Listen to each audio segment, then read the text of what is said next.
Hi YouTube, this is TCA Gaming. Instead of bringing you a master set list this time, I am actually going to show you all of the ultra rares only. I do have a reverse holo set and a regular set available for viewing, but I figured this way we could go through the all the really good money cards more in depth. And then if you have questions about anything else in the set, you can always ask. I am going to show something cool at the very end. That's why I have my computer in the background. I'm going to show you my price evaluation for this set based off of a really quick resale. So all of the prices that I put in were below the current market value. And then I'm going to post this Excel hopefully in Google Sheets so that anyone could come in here and check it out, see how I've done it, and then they could add their own pricing in there if they think that I have misjudged some of the pricing, and then also for them to update or maybe even create their own spreadsheets in the future for box and pack pricing. Anyways, we'll go ahead and start with the regular arts. There are 12 regular art GXs. You've got Golisopod GX, Charizard GX, Salazzle GX, Ho-Oh GX, and these are all from the newest set, Burning Shadows, which releases on the 4th of August, or for pre-release stores like our store, it releases on the 31st, which is next Monday, 1 week from today. We've got Tapu Fini GX, Noivern GX, Necrozma GX, Machamp, got Marshadow, pretty cool card, Alolan Muck, and then the two most expensive, which I think a lot of people are going to be running, are Darkrai GX and then Gardevoir GX. Next up, we're going to move into the full arts, which there are 19 full arts. You've got the 12 regulars, I believe, and then 2 that are exclusive, plus another 6. So, yeah, that's too many. There might be a few within the set that aren't included, like Charizard I know is not. So there's Golisopod GX. You have a Tapu Bulu GX. The reason we have him in here is because he was a 10 exclusive, so he did not. That's why he did not have a regular art. Then you've got Ho-Oh GX, Salazzle GX. There was not a Charizard GX because we are getting a premium collection box for him. Tapu Fini GX. You got Necrozma GX, Machamp GX, Lycanroc. He's also exclusive to the set because he can come as a promo, but he did not come within the set. Marshadow, Alolan Muck, Darkrai, Gardevoir, and then there's that Noivern. I think I missed Noivern in the regular arts, or maybe I showed him before the other ones. There are also full art trainers. This is one of my favorites, Acerola. Guzma, he's going to be a high dollar one. He's definitely the most expensive supporter from this set in full art. Kiawe, he's really cool. I think he's going to see some play.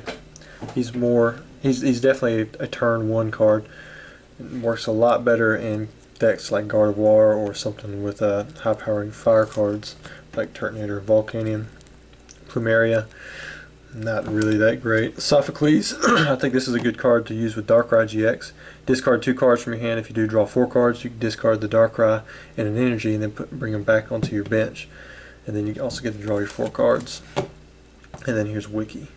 Kind of our replacement for N once that rotates out. Or Pokemon's replacement for N. Next up you have the Hyper Rares, in which there were 13. Got Golisopod GX, Tapu Bulu. I've got 2 decks with Tapu Bulu. He's such a fun card to run because of Horn Attack with 30 for 1 energy. Nature Judgment can do 120 or 180, and then Tapu Wilderness for 150 and heal. So you've just got so many attack options. Charizard GX, the most expensive card in the set by far. Sold several of these at 90 bucks. Salazzle GX, Tapu Fini GX, Necrozma GX, Machamp GX, Lycanroc GX, Marshadow GX, Alolan Muck GX, Darkrai GX, Gardevoir GX, and then Noivern GX. This set had the same amount of secret rares as the previous set at 9. Bodybuilding Dumbbells. This is one of the cheaper secret rares right now, but I think it's going to be ran in a lot of decks. Then we've got Choice Band, Definitely the most expensive secret rare at the moment. A lot of decks are already running this one. Escape Rope, I'm glad this one was reprinted. You're going to see this in several decks. You got Multi-Switch, maybe you'll see it in some decks, but this is more of a bulk secret rare. You've got Rescue Stretcher. Again, this one has a lot of usefulness, but sometimes it can just get in the way, so not everyone runs it. Super Scoop Up, this is a reprint card that has been very useful in the past, although with Acelerola or Acerola and a few other cards, I'm not so sure that this one's going to be highly played. Then the secret rare energies, of course, these are all nice. You have Fire, Darkness, and Fairy. So that concludes all of the ultra rares that you can get from this set. So if you're just looking for cards, thanks for watching. And if you're wondering about my pack price evaluation, I'm going to zoom in here on my computer. Hopefully it's not too crooked. I'm going to try to adjust it some. Then we'll zoom in. And then I'll also blow it up. I don't do too many of these scanning in things.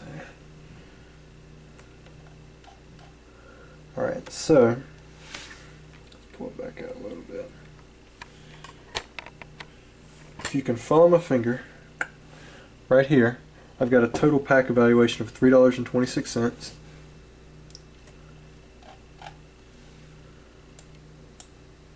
Right here. And then total box valuation at $117.21 and the total case at $703. And so this price right here is not based off MSRP. So I have it in green because I'm basing this off almost the liquidation price is what I could sell it at today. So most of these values are bulk. So like if you look at the reverse hollow value for the common Caterpie, it's at 10 cents. So in a box that you would expect to get roughly 3 cents worth of Caterpie. And how I calculate that is this little formula right here. It takes the value of the card and then it divides it, I don't know why that's not going over, by the amount in the set. So there's 116 different reverse hollows, because there's 116 different reverse hollows that could come into the reverse hollow spot. So there's a 1 in 116 chance of you pulling that, in the pack, and you get exactly one reverse hollow in a pack. So you're going to multiply it by the amount of that card you can get in the pack, and then multiply it again by 36, which is the amount you have in a box. So that comes out to roughly 3 cents. So most reverse hollows are all the same. The only ones that are not are like, if it's a rare, I bumped up to 15 cents. I know Troll and Toad buys the reverse hollow rares at 13 cents and the non-hollow rares at 15 cents. So I figured at least it would be worth the 15 cents in my opinion. And then there's other places that actually pay more than that. They pay upwards of 17 cents even for the base reverse hollows. And then there were some that I've put a little extra, like the Charmander Charmeleon I put at 25 cents. The Alolan Vulpix at 50 cents and the Alolan Ninetales at $1.50. I know you can find these now for a little bit less than this, but they're going to go up. I've been selling a lot of them at $5 a piece because it's a really useful card. Pikachu I put at $1, Raichu 50 cents. And then most everything else is just bulk. I mean, there's some that are around there, but those are the most expensive ones. I think I got Guzma at $1. Of course, then there's nothing in here for the full arts. So the reverse hollow section is pretty easy to calculate. And what I do is I add up the total reverse hollow value and the total regular box value, and then that goes up here into the total pack value. Now these formulas can get really long. They can be a lot more simple, so I will zoom out and let you see how long this formula I have for it is. It's right here. It's this big long highlighted thing. If you can see where my cursor is at the top, really all this is a big long if-then statement. So for if statements, you put in a logical test. You put if parentheses a logical test, which would be like, for me I put C6, which is, let me press enter. Like for this one I put C6, which is over here. I said if this cell, if C6 is equal to the word common, then the value is basically going to be 0.0675, which rounds up to 0.7. Over here I have bulk pricing values.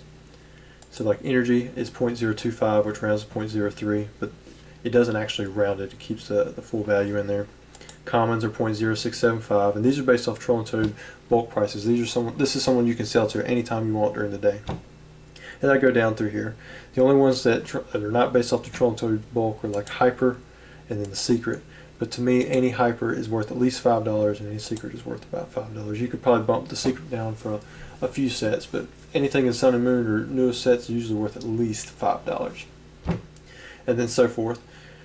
So that's all this is stating right here. So like right here, if you look, this one is rare. Butterfree is rare. And then the value here is 15 cents. Up here in the formula I have it where if C8 is equal, or D8, yeah, C8 is equal to rare, then the value needs to be 15 cents. And that's based off of this value over here. So if I change this value to 0.18, say they start paying 18 cents, it's going to change the value over here to 18 cents as well. Now you can make a lot more simpler formula where you just come in here and you type it in yourself. However, if something changes in the future, you would have to go back in and manually change each one instead of just changing the one cell like I just did right there. Then the box value, this is based off of a similar statement, but where I take out the true value, I take out the true value for what it's equal to here and basically insert it with a, let me highlight this one. So for this one, it shows that basically the value is L7, which is 180. That's how many commons you get in a box, because you get 5 in every pack. So 5 times 36 is 180. You divide that by the amount of commons in the set. So there's 39 commons. So you get 180 commons and you divide it by 39 commons.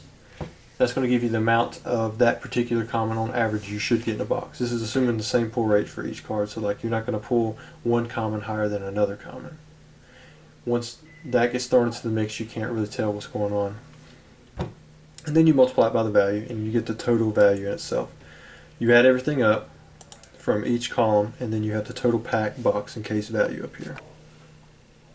So if you're interested in learning this a little bit more, I'll post it for you so you can check it out, and of course you can ask me any questions. Thanks.